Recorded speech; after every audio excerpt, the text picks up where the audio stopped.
Buongiorno a tutti, fa piacere vedere quest'aula piena come al solito per questo convegno che oramai è una tradizione. Molti dei presenti saranno ex allievi e quindi spero che sia un ritorno gradito. Per chi soprattutto fra gli stranieri forse non conosce il Politecnico di Milano, il Politecnico di Milano è un ateneo che laurea ingegneri, architetti e designer industriali, è certamente la più grande scuola tecnologica italiana e si piazza normalmente in tutte le graduatorie internazionali sempre fra le prime in Europa. Ospitiamo molto volentieri questo convegno perché è un punto di riferimento che ormai si è stabilito da tanti anni, riesce a radunare tanti operatori del settore ed è un settore sempre vivace in cui effettivamente ogni 2 anni ci sono tante cose nuove da raccontare e da imparare. L'organizzazione sarà, immagino, impeccabile come al solito. Normalmente la famiglia Buoni e la loro organizzazione è sempre estremamente efficiente e quindi sono sicuro che ci aspettano 2 giornate molto interessanti. Il mio compito sarà quello di moderare la sessione intensa del pomeriggio. Come sapete, per tradizione nella mattinata della prima giornata si parla soprattutto di fluidi di lavoro e nella seconda parte della giornata si parla invece dei componenti dei cicli frigoriferi o comunque sia dei cicli inversi. Quindi la prima parte la mattinata è gestita, è coordinata da un grande fisicotecnico, il professor Cavallini, e la seconda parte è coordinata da me, che mi sono sempre occupato più di macchine, di scambiatori, di compressori, di turbine. Bene, con questo vi do il benvenuto. Era previsto che il rettore venisse a fare un saluto, ma temeva di non potere, cosa che è successo, per cui do anche il benvenuto a tutti a nome suo. Prego. Sì, mi presento, sono appunto Marco Buoni, sono direttore tecnico del Centro Studi Galileo, sono vicepresidente dell'Associazione Europea dei Tecnici del Freddo, AREA, e segretario dell'Associazione Italiana. Voglio ringraziare gli organizzatori, i co-organizzatori di questa conferenza, che sono appunto le Nazioni Unite, l'Istituto Internazionale del Freddo di Parigi, e poi nella sessione di domani anche avremo la FAO. E ringrazio i chairman di questa conferenza, che saranno i maggiori esperti del settore della refrigerazione e del condizionamento a livello mondiale. Ringrazio Jim Curling delle Nazioni Unite, con cui da tanti anni collaboriamo. Stiamo facendo il conto, sono ormai 11 anni che collaboriamo con le Nazioni Unite nella formazione, nelle conferenze e in vari progetti che svolgiamo in tutto il mondo. Di Vin Ninge della FAO, che appunto incontreremo domani. Didier Coulombe, direttore dell'Istituto Internazionale del Freddo di Parigi, anch'esso da oltre 15-20 anni che svolgiamo conferenze in questa sede. Alberto Cavallini, che da tanti anni ci aiuta appunto a coordinare questi convegni in modo eccelso. Thomas Phoenix, presidente della SRAE. Abbiamo avuto il piacere di avere Tom qui nel 2007. Qui nel 2007 era stato firmato un accordo tra UNEP e SRAE proprio in questa occasione, quindi è un gradito ritorno di Tom alla nostra conferenza. Ennio Macchi, padrone di casa ovviamente, che avete conosciuto e che ci aiuta sempre appunto nell'organizzare nel miglior modo possibile questo convegno in questa sede eccelsa, è una sede piena di cultura e che dà lustro a questo nostro convegno. Professor Masuero, che arriverà poi nel pomeriggio, Politecnico di Torino, il presidente Stephen Jurek dell'HRI, che è gradito nostro ospite ogni anno e dà il contributo dell'industria americana a questo convegno. Andrea Voigt, direttore, che invece da lustro e tutti gli anni è presente in questo nostro convegno, ringraziamo perché rappresenta l'industria europea in questo caso. Per Jonasson, che è il mio presidente della mia associazione, l'associazione Area, l'associazione dei tecnici del freddo Area. Gerard Cavalier, che è il direttore di Semafro, anche lui arriverà più tardi, il presidente della AFF. Fabio Polonara qua in aula, che abbiamo avuto la gradita notizia che appunto da pochi mesi è membro del TEAP, dell'UNEP. Professor Igolf, Università della Svizzera, Hermann Alozan, Università dell'Austria, Calabrese dell'Enea. Questa è la 16ª edizione. Dal 1990 svolgiamo questa conferenza ed è dal 1975 che svolgiamo conferenze in tutta Italia. Sono adesso 40 anni di conferenze in Italia, 40 anni del Centro Studi Galileo della sua attività. Professor Cavallini e professor Macchi, coordinatori del nostro convegno, ci hanno dato sempre una grande mano e ci ringraziamo molto per questo.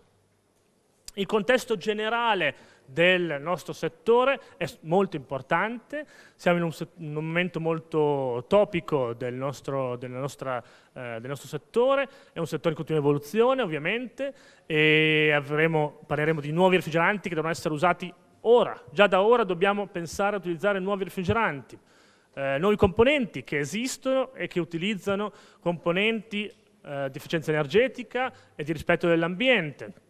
La nuova regolamentazione F-Gas, di cui si parla molto e che è un drive, è un qualcosa che ci condizionerà da adesso per i prossimi 15 anni, che produce phase down, quindi la riduzione dell'uso di gas refrigeranti che attualmente utilizziamo, il divieto di utilizzo dei refrigeranti in certe applicazioni, l'uso di refrigeranti alternativi sempre maggiore, la competenza nell'uso di questi gas refrigeranti.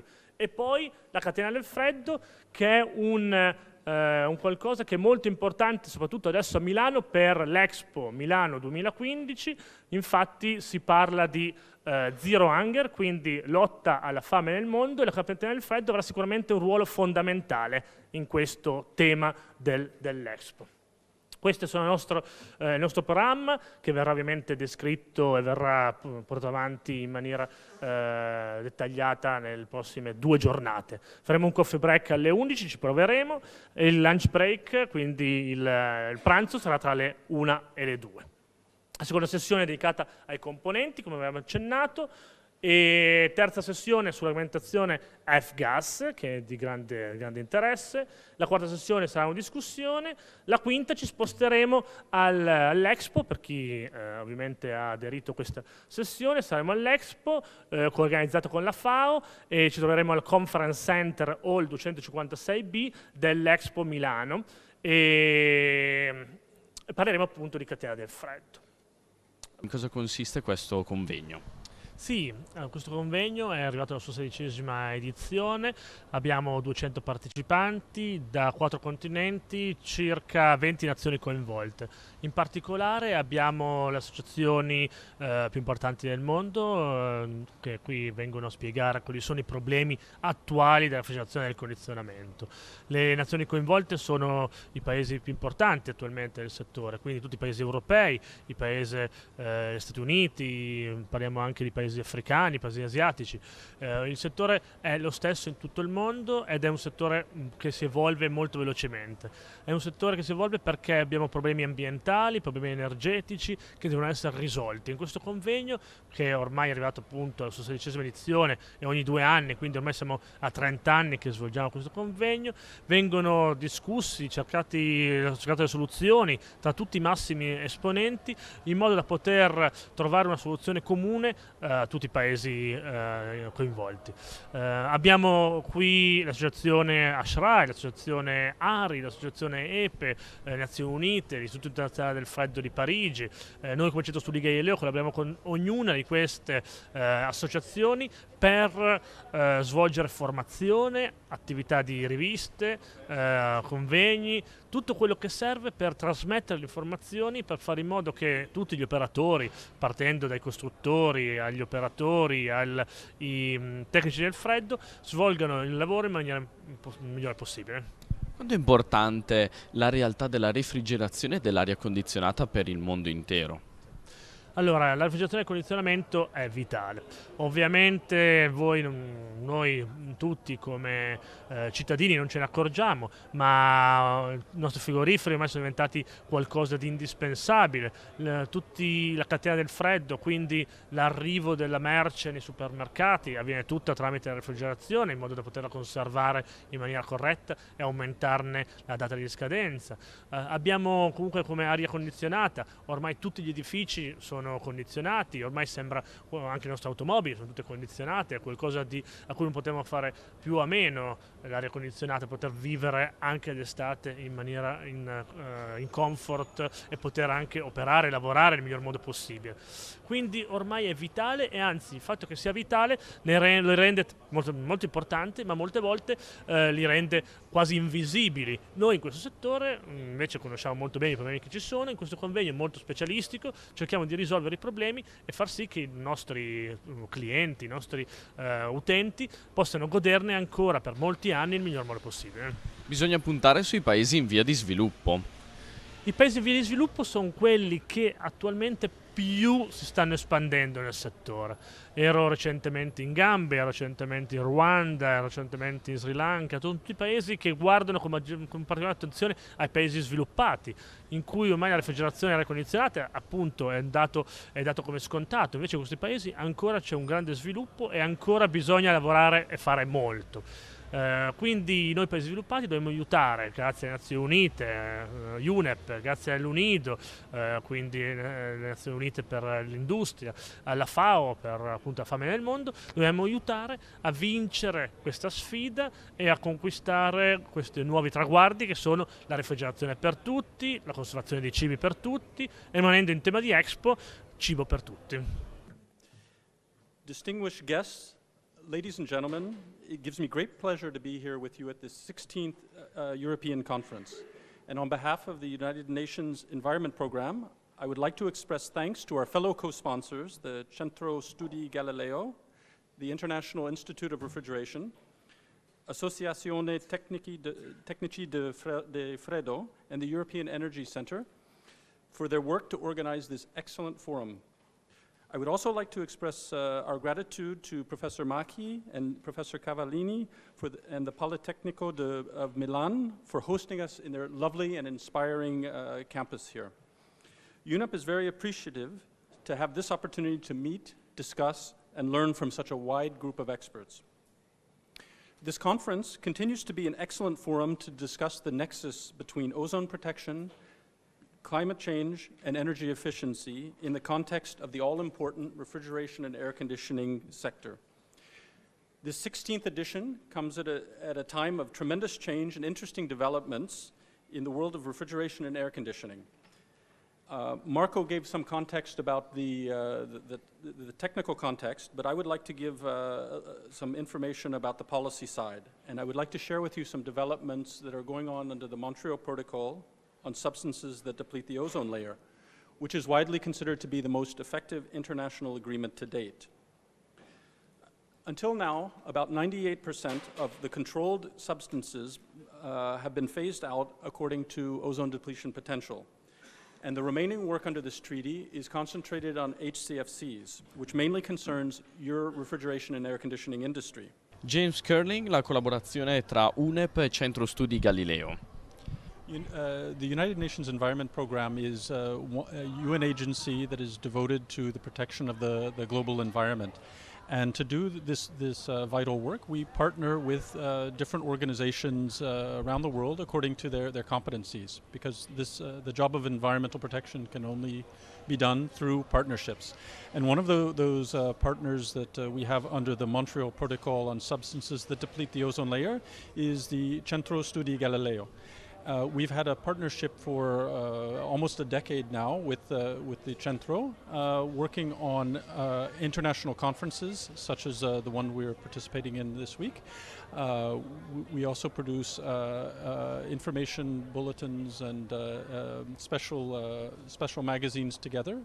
And we conduct outreach to the refrigeration and air conditioning sector in developing countries, which is our main mandate under the Montreal Protocol.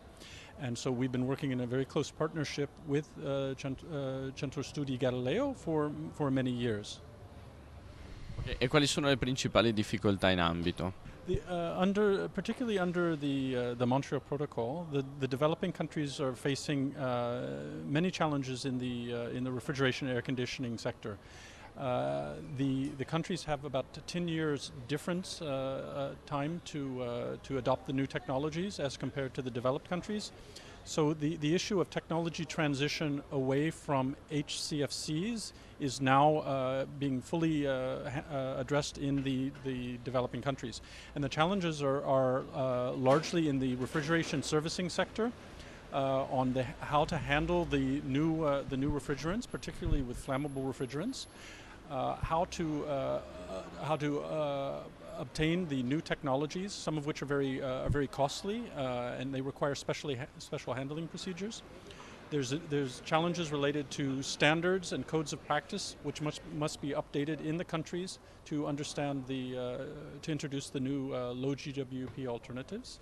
And broadly, the adoption of the new refrigerants is a more challenging and difficult, complex situation than it was for HCFCs or even CFCs. CSG fa corsi per l'Africa, quanto sono importanti per l'UNEP? The involvement of expert institutions like Centro Studi Galileo and others with technical know-how is extremely important to transfer technology from developed countries to the developing countries in the area of refrigeration and air conditioning. The issue of certification of technicians and training of technicians is in many countries still at a very early point. Certification systems don't exist in most countries in Africa, for example. So by having a partnership with an institution with expertise in certification and training like the Centro, we're able to bring that expertise to the developing countries to help them get inspired and understand what is involved with certification and to set up those systems themselves. Because in the end, it is essential that those countries have effective world-class refrigerant management techniques and approaches at the servicing sector level. Buongiorno, good morning. First, a few words about the International Federation, the IIR, which is an independent, intergovernmental, science and technology-based organization promoting refrigeration knowledge and associated technologies that improve quality of life in a cost-effective and environmentally sustainable manner, including food quality and safety from farm to consumer, and we will speak about it tomorrow afternoon, comfort in homes and commercial buildings, air conditioning, health products and services, low temperature technology and liquefied gas technology, energy efficiency, and use of non-ozone depleting and low global warming refrigerants in a safe manner. I will tell you more just afterwards. We have member countries worldwide in all continents, developed and developing countries. We have experts. We have corporate and private members from universities and private companies. We have the most important database specifically dedicated to refrigeration, with over 100,000 references. We have journals, the International Journal of Refrigeration, which has the best impact factor in this field. A newsletter, we publish books, informatory notes. You have informatory notes, for instance, 2 of them on the booth outside. And you will, just an advertisement, you have, it is both in French and English. So sometimes you see the French, sometimes the English. But all the informatory notes are both in French and English. And statements in various international events, especially with the United Nations. We organize conferences, we have working parties on a lot of various subjects. We are partners in with various research projects and involved in some preparation of standards. Quanto è importante questa conferenza in questo determinato momento storico? Well, I consider that 2015 is a key year for the refrigerant sector.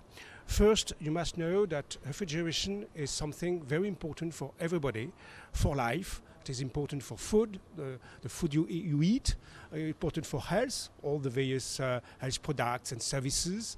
It is important for air conditioning, for heating also, thanks to heat pumps, for a lot of new technologies, including information technologies, biotechnologies, and so on. So refrigeration is necessary for life. And now we have a few challenges just this year. First, in the European Union, we have to phase out the current refrigerants which are currently used at hydrochlorofluorocarbons. There was a decision within the European Union to do it and to phase down at the same time the current replacement refrigerants. So it is the first year we totally have to change the way we are producing refrigeration and air conditioning systems. So it is very important for that, for everybody. In Europe especially, in the world also, because we have a lot of negotiations in the world, and especially we will have at the end of the year the Conference of the Parties, the COP21 in Paris, which is the key moment to have an international agreement on the reduction of greenhouse gases emissions. And you must know that refrigeration and air conditioning represent about 17%, according to our latest estimations, 17% of the total electricity consumption. And we also are using some refrigerants, hydrofluorocarbons, which are potent greenhouse gases. So there are key international negotiations at the end of the year, and of course we have to prepare ourselves for that. Finally, you must know that in Milano, here today, and for several months more, we will have the international exhibition. And the theme of the exhibition is Feeding the Planet, Energy for Life. And feeding the planet, one of the key solutions is refrigeration. Because thanks to refrigeration, you preserve the food. And you have currently a lot of food losses, especially in developing countries. If you reduce these food losses, it is part of the solution for feeding the planet for about 10 billion people in 2050. And of course, energy for life, it is refrigeration for life. Refrigeration is a major energy consumer. So we are working a lot, especially with Centro Studio Galileo in Milano, and for instance, we have some joint publications. We have these conferences, this conference with Centro Studio Galileo. We work with Italy. Italy is one of our key member countries. We currently have some budgetary issues, like in various European countries, unfortunately, but I hope that we will be able to continue to work with your country, because in Italy, we also have to change a lot of things. Italy is an important refrigerating manufacturer, and it is very important that Italy continues to work with us in order to adapt itself to the challenges we have in the future. Allora io vorrei parlare del futuro dei fluidi frigorigeni, di cosa discuteremo alla 20ª edizione di questo convegno, di cosa discuterete alla 25ª o alla 30ª. Parto dal primordi, rapidamente, l'evoluzione. Sappiamo tutti che la prima generazione dei fluidi frigorigeni erano qualsiasi sostanza desse un risultato. E il primo fluido frigorigeno utilizzato era un puzzolentissimo distillato di gomma indiana chiamato caciucin, e poi eteri, peraltro c'era il CO2, l'NH3, ma anche l'SO2 con tutta la pericolosità, idrocarburi, tetracloruro di carbonio, eccetera, eccetera. Sostanze non certamente ideali, molte di esse, pericolose, tossiche, e quindi siamo passati alla seconda generazione. 1930-31, Midgley della General Motors è stato incaricato di trovare sostanze che rispondessero meglio alle esigenze di un refrigerante, di un fluido frigorigeno, e con un lavoro di sintesi magistrale hanno portato alla luce i CFC e gli HCFC, sostanze estranee fino allora alla natura, costruite dall'uomo perché in quel tempo la sintesi chimica permetteva già la costruzione di nuove molecole dagli atomi esistenti. Sembrava la soluzione ideale, si parlava di non più nessun problema per gli ingegneri frigoristi, quando naturalmente è saltato fuori la questione dell'ozono. E allora terza generazione di refrigeranti, diciamo 1990 fino al 2010, via il cloro, dalle molecole, sviluppo di molecole meno longeve in atmosfera e quindi molecole che preservassero dagli idrocarburi di partenza almeno un atomo di idrogeno, e quindi abbiamo gli HCFC come elementi di transizione, ancora come effetto distruttivo sull'ozono, ma poi gli HFC. E accanto a questi naturalmente continuavano i vecchi fluidi che non moriranno mai, l'ammoniaca, gli idrocarburi, l'anidride carbonica, e si è parlato anche di acqua. Tutto sembrava abbastanza stabilizzato, ma poi la quarta generazione, protocollo di Kyoto, regolamenti europei sui gas serra, l'effetto serra, contrastare il surriscaldamento del pianeta. Gli HFC sono sostanze che hanno effetto serra e quindi alla ricerca di nuove sostanze con minore potenziale distruttivo dell'ozono, quello d'accordo, ma minore anche potenziale di effetto serra. Allora, come si combatte? Abbiamo queste 4 evoluzioni. La domanda a cui vorrei cercare di rispondere, in termini non assoluti ma di altissima probabilità, è: quale sarà la quinta evoluzione dei refrigeranti?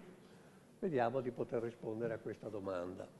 Allora, innanzitutto sappiamo tutti che cosa cerchiamo da un refrigerante. Allora, i requisiti di sicurezza, adesso anche i requisiti senz'altro ambientali, compatibilità naturalmente con i materiali, con i lubrificanti, stabilità nel ciclo frigorifero, buone proprietà termodinamiche che assicurino prestazioni buone dell'impianto, e poi possibilmente basso costo, disponibilità universale, facilità di individuare le perdite, eccetera, eccetera. Abbiamo già raggiunto dei risultati su questi punti.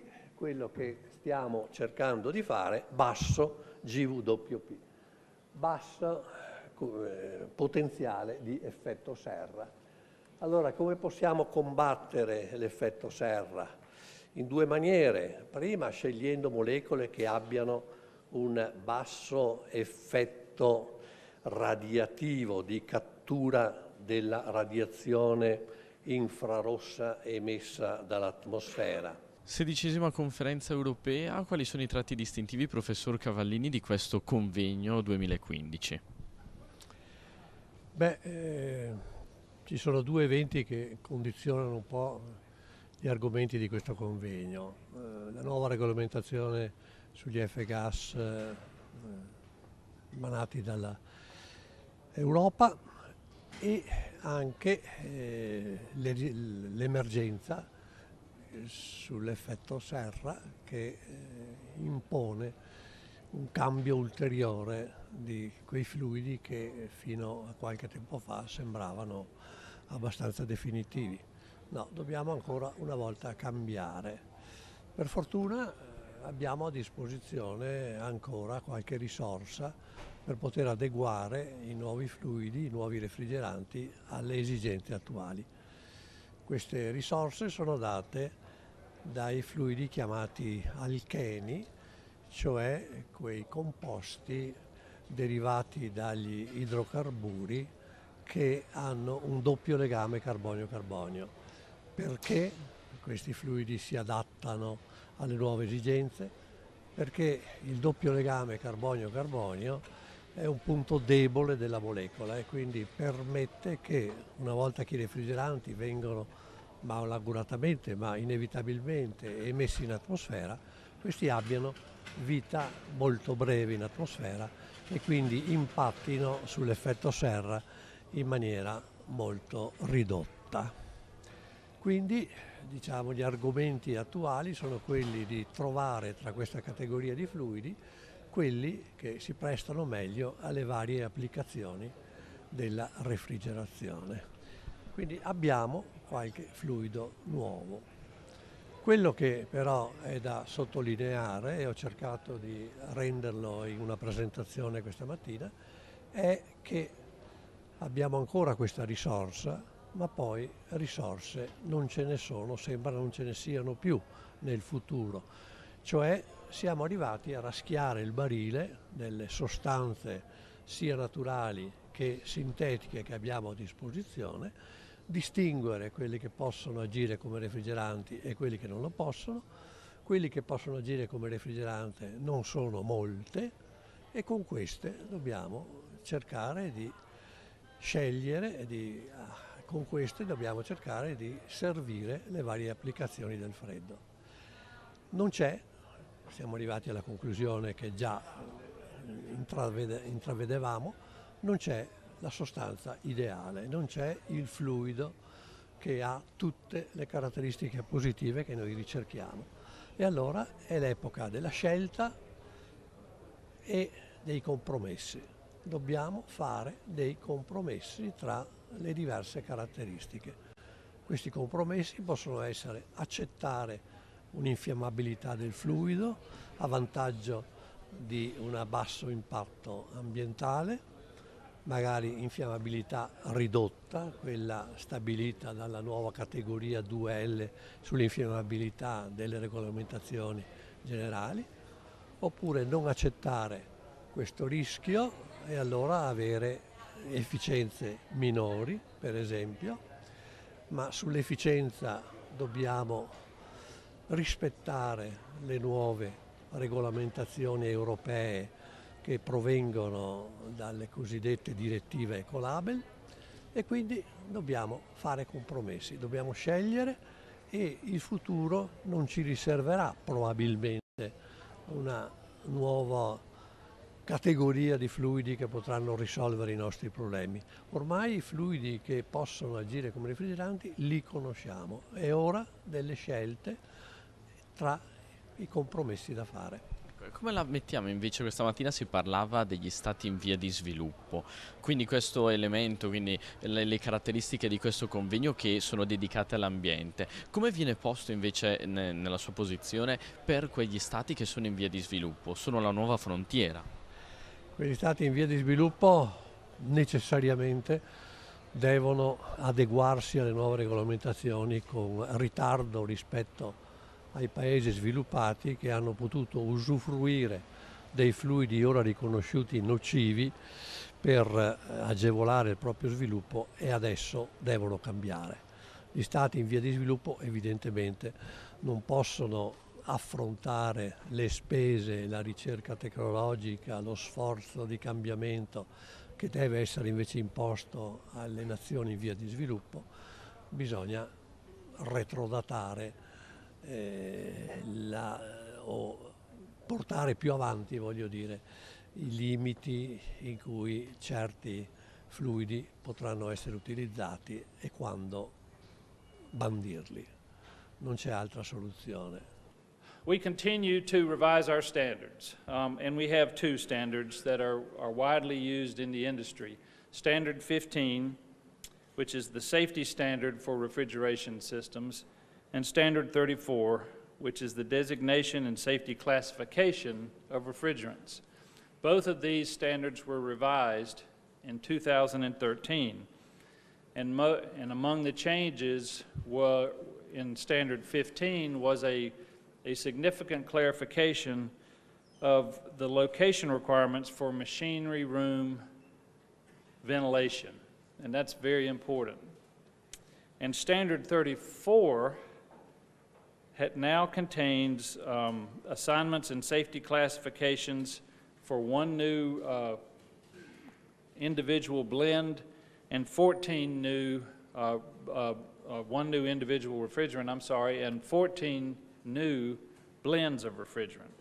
Quali sono le sfide per il prossimo futuro della refrigerazione e del condizionamento dell'aria? Perché è importante questa conferenza che stiamo svolgendo questi 2 giorni?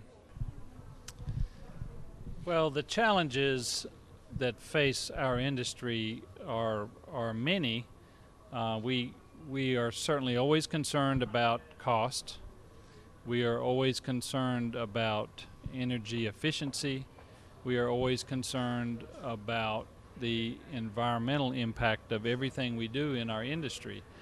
But I think a conference like this is essential because this is the proper exchange of information. It keeps everyone informed about the research that's going on, about the exchange of technical information around the world, and these things help us to accomplish the goals of improving our technology, at the same time improving the environment and improving the world in which we live. Per il nostro settore, quindi refrigerazione e aria condizionata, l'energia è molto importante, quindi l'effetto energetico è molto importante. Quali potrebbero essere gli aspetti energetici che potrebbero essere migliorati nel prossimo futuro? Well, in the built environment, I think the energy sector and the improvement of our use of energy is probably the thing that we're working on the most. And by that I mean that everything we do looks to improve our energy efficiency and our total building performance, the performance of the built environment in which we live. Historic buildings, new buildings, everywhere.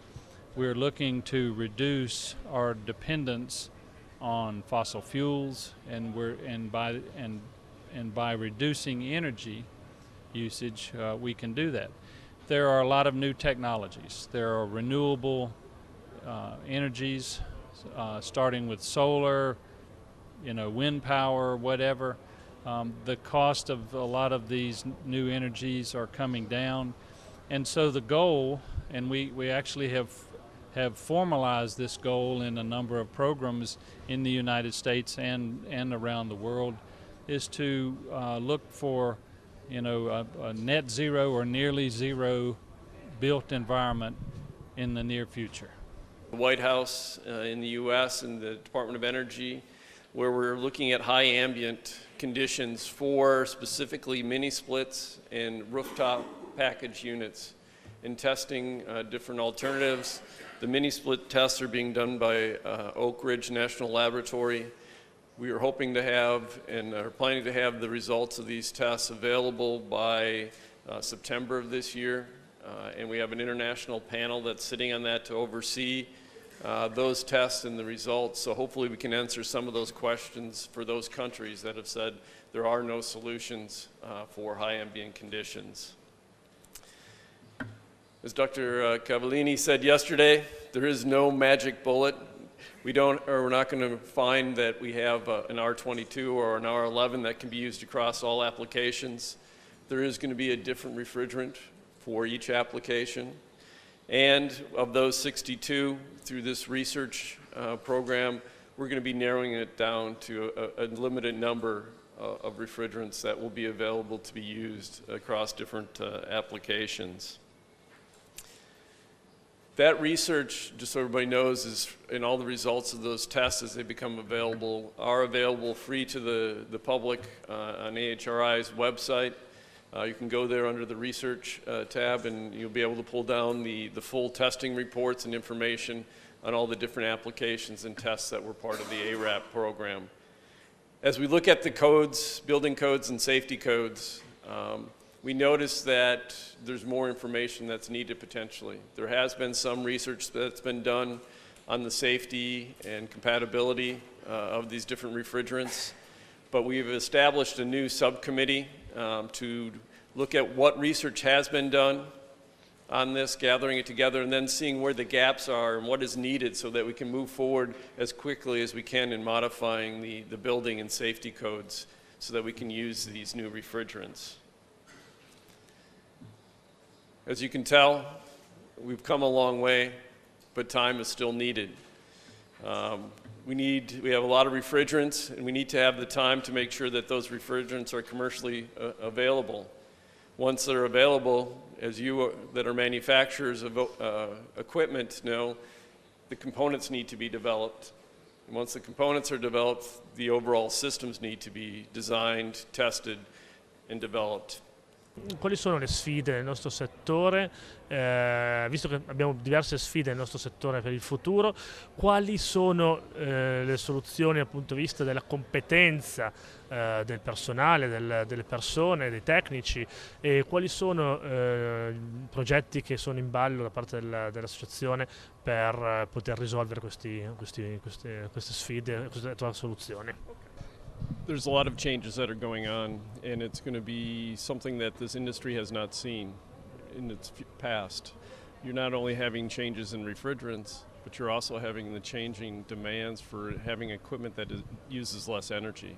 And so at the same time, you're seeing growth in technology as it relates to the equipment itself, and then you're seeing refrigerants, whereas in the past have been safe to use and anybody could work with, to now with the lower GWP refrigerants, it either means that they're toxic, they're flammable, or they have some other characteristic of high pressure that make it a little bit more difficult and require more training. And so as you look at it, we have this huge change in technology, and at the same time we're seeing a lot of the people that have been in this industry for years and years are retiring, and we're looking for a lot of new people to join the industry. And there's great opportunities, but that means there's also huge opportunities and need for training. Training in the new technology and training new people just to come into this field that will be seeing a lot of active growth as you see air conditioning increasing, the cold train increasing, and all those things. So AHRI has been working with our manufacturer members as well as with the contractors here in Europe, with ARIA, with EPE and other organizations, with UNEP, to look at what training is necessary in this industry and what's already out there and where there are gaps and how do we fill those gaps, develop the training materials, work with the local industries to do that, but at the same time draw attention to the growth that people have and the potential they have of having careers in this industry. And good morning everybody, buongiorno. It's very early on a Saturday morning and you may wonder, as I do, what on earth are you doing here? So I hope I have some replies to you, for you. So before I start, just a couple of words about our association. EPE represents the heating, cooling and refrigeration industry in Europe. Our association is composed both of companies and of national and of international associations. Yesterday you heard a lot of our members already speaking here at this conference, and also several of the associations are here and are a member of EPE. Our priorities are energy efficiency, responsible refrigerant management, and F-gas regulation is of course a part of that, market surveillance, and then of course also the networking aspect in Europe and beyond Europe. So rather than talking to you again about the different provisions of the new F-gas rules, which I assume many of you know already, I thought today I'm rather going to focus on the role of the F-gas regulation in the international context. But that does not mean, of course, that EPE is not involved on a European level. Rather the opposite. Of course, this is our top focus. And I wanted to draw your attention to these two documents. It's an FAQ, a frequently asked questions document, which is outside on the different tables, so please feel free to pick it up when you walk out. It gives answers to a lot of questions related to the F-gas regulation. And this document is both in Italian and in English language, is a summary of the F-gas rules. So please pick them up when you walk out. We don't want to take them all back to Brussels.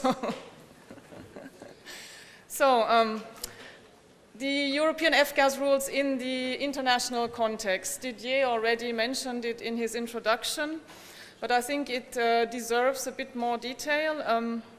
So as you can see, we have the F-gas rules in Europe, but what we can also see is that in other regions of the world, there are kind of similar approaches which we can see pop up. So if you take, for example, Canada is at the moment discussing a so-called hybrid approach where they look at phase-down measures and also at GWP limits.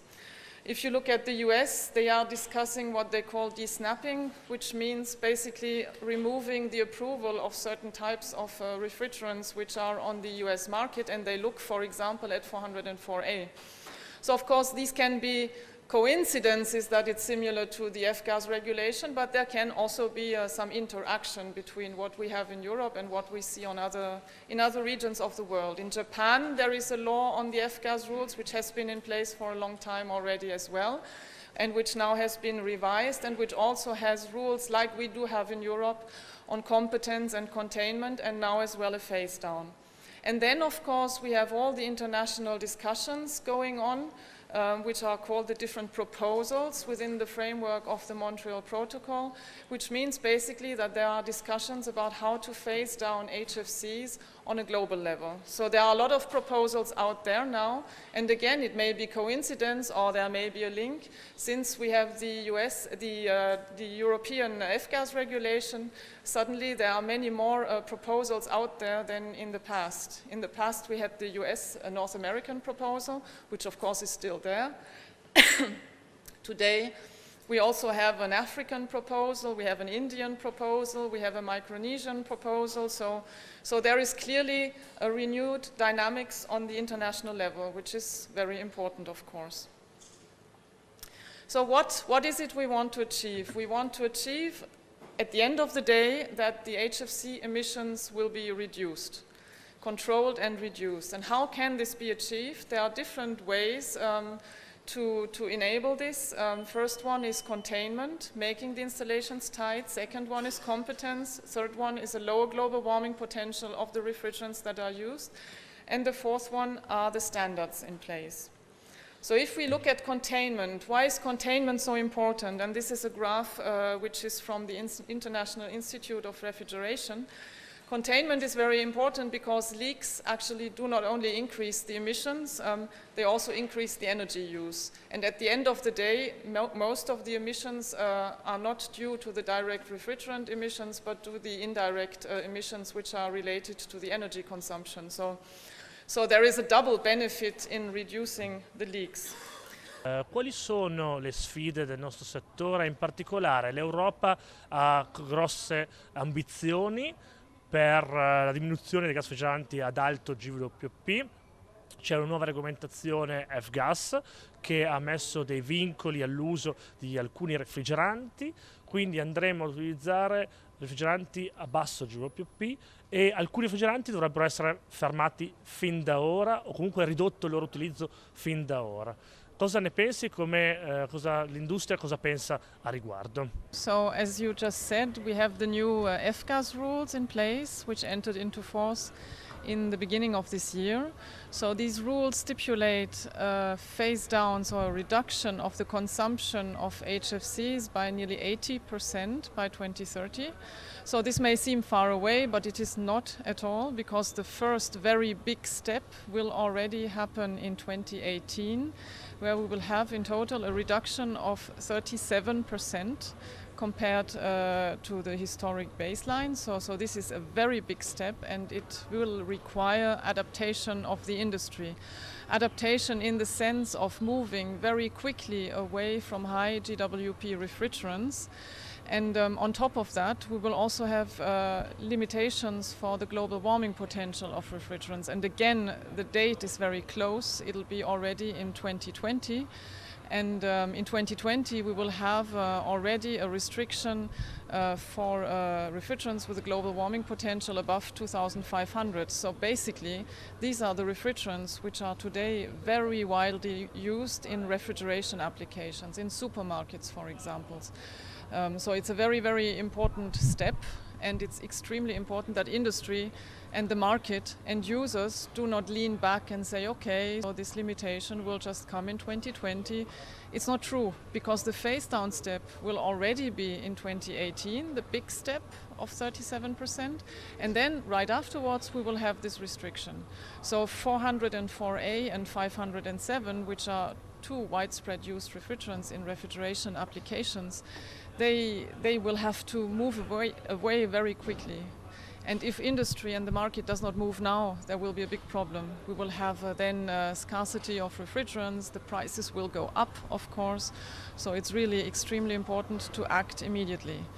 Of course, what is also important to be kept in mind is that the alternatives for these high global warming potential refrigerants are very diverse. So there are blends, for example, which are at a medium global warming potential range, which can be phased in fairly quickly without big adaptations.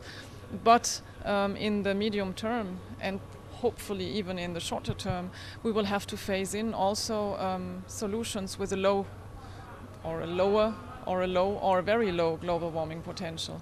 And these solutions are very often either flammable or they have a very high operating pressure. They can also be toxic. So again, it requires adaptation of the industry. It requires adaptation of the workforce, because people have to know how to handle these refrigerants. So there is a lot of work ahead of us, really. And again, I would like to emphasize this because it's really important. The market needs to move now. We cannot wait until something happens, until prices explode, until we have not enough refrigerants available. The market really needs to move now, move away from these very high global warming potential refrigerants towards lower global warming potential solutions, and in particular in the refrigeration applications, because this is where it will hit first.